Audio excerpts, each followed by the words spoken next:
experience ko sa CB's home lift is okay naman siya.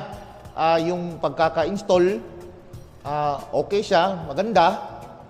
At saka, yung service talaga niya, maganda talaga. Yun ang mas okay yun. Kasi pag may maliit na trouble, isang tawag lang, agad-agad, punta sila dito agad. So, walang problema.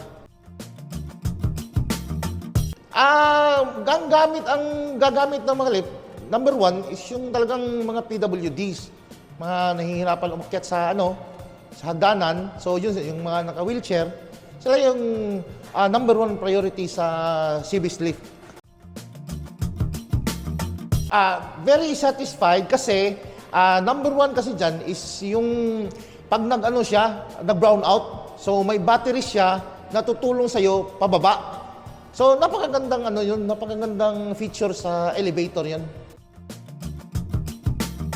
Of course, yes, I will tell the other municipalities na pag-purchase na sila ng CB's home lift. Maganda siya, maganda yung pagkaka-install, at saka yung after service nila, okay na okay na. We choose CB's.